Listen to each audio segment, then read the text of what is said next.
Mga kapuso, ito ang inyong GMA Regional TV interview sa Balitang Southern Tagalog.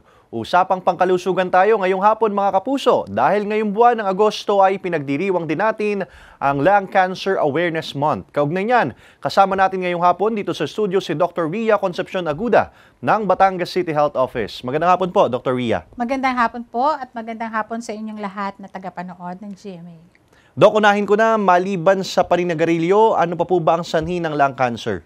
Posible po tayong magkaroon ng lung cancer kung tayo po ay may constant na exposure sa mga chemical pollutants.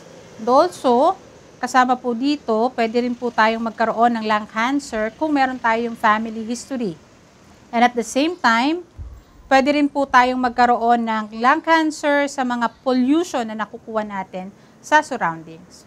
Dok, marami rin gumagamit ng vape instead na sigarilyo. May Yes po. epekto rin po ba itong vape sa pagkakaroon ng lung cancer?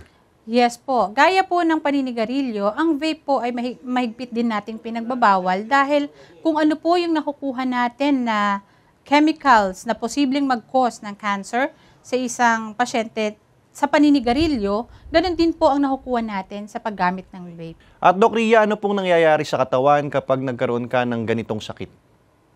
Pag nagkaroon tayo ng sakit na cancer, posibleng magkaroon tayo ng pagbagsak ng timbang o kaya pwede tayong magkaroon ng ubo na pangmatagalan, pagkakaroon ng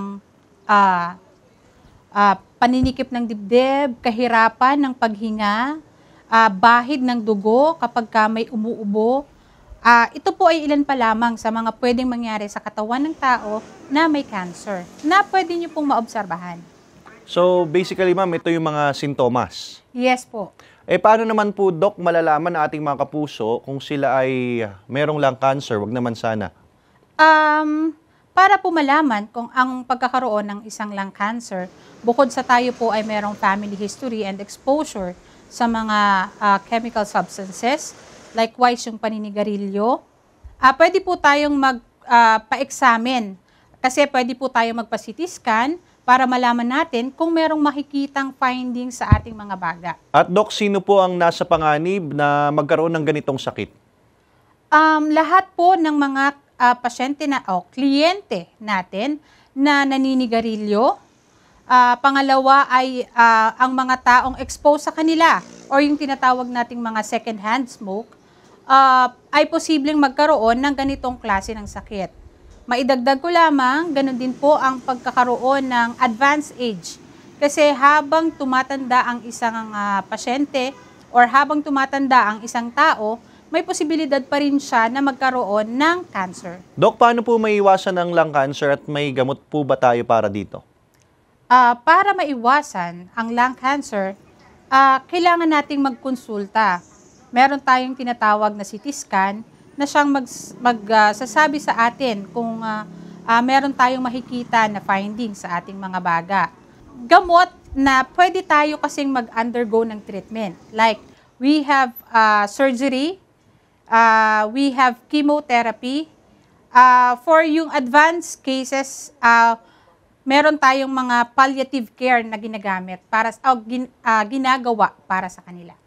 Dok, dahil nga paninigarilyo ang leading cause ng lung cancer, nagkaroon ng inisyatiba ang Health Department para mapigilan ang bisyong ito. At sa inyong part naman, sa Batangas City Health Office ay namamahagi kayo ng nicotine gum. Tama po ba ito?